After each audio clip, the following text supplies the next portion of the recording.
high school counselor told me I'd never amount to anything, so I framed all my rejection letters next to my Nobel Prize and mailed her a photo. Senior year of high school, I was called into Mrs. Phillips's office to discuss my college applications. She had this way of looking at you over her glasses like you were something stuck to the bottom of her shoe. She shuffled through my file with this little smirk on her face and said, "Well, Emily, I see you're applying to MIT, Stanford, and Caltech." I nodded, excited to talk about my applications I'd worked so hard on. I'd maintained a perfect GPA since freshman year, won the state science fair twice, and spent every summer interning at research labs. But Mrs. Phillips just sighed and closed my file, pushing it away like it was contaminated. "Emily," she said, "let's be realistic. You're from a small town with no connections. Your parents are teachers, not tech executives. Your science project was clever but hardly revolutionary." I tried to interrupt to tell her about the research professor who wanted me to co-author a paper with him, but she held up her hand. "Let me save you the disappointment. Schools like that are looking for exceptional students, not just hardworking ones. You're simply not exceptional. You should focus on state schools. That's where you belong." I left her office feeling like someone had punched me in the stomach. I'd been dreaming about MIT since I was 12. Spite is a powerful motivator. I submitted those applications anyway,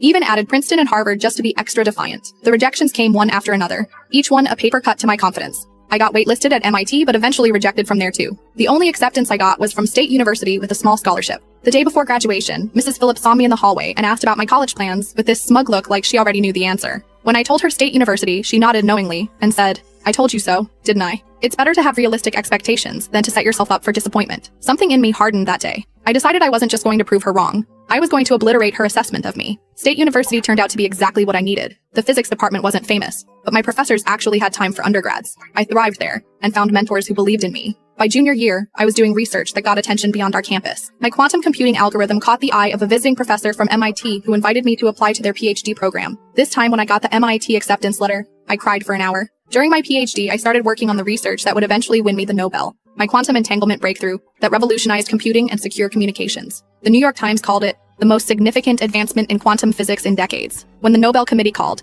I thought it was a prank at first. I was only 41, which is practically a baby in Nobel Prize years. The day after the ceremony in Stockholm, I dug through my old boxes and found every rejection letter. I'd saved them all, including the handwritten note from Mrs. Phillips counseling me to accept my limitations. I framed them in a perfect circle around my Nobel Prize certificate, went to a professional photographer, and had a beautiful photo taken. I wrote a simple note to go with it. "Found my level. Thank you for your guidance. Dr. Emily Chen, Nobel laureate." A month later, I got a letter back. She'd apparently retired years ago, but the school forwarded my package. All it said was, "I always knew you had potential. I'm so proud to have been your counselor." I laughed so hard, I cried. Then I framed that letter too. It's hanging in my office at MIT, where I now run the quantum computing department. Not bad for someone who wasn't exceptional. Every time I give a graduation speech, I tell students not to let anyone define their potential, not even their teachers, especially not their teachers. The most dangerous voice is the one that tells you what you can't do. Some people will always try to shrink your dreams to match their expectations. Mine just happened to fit in a Nobel Prize frame.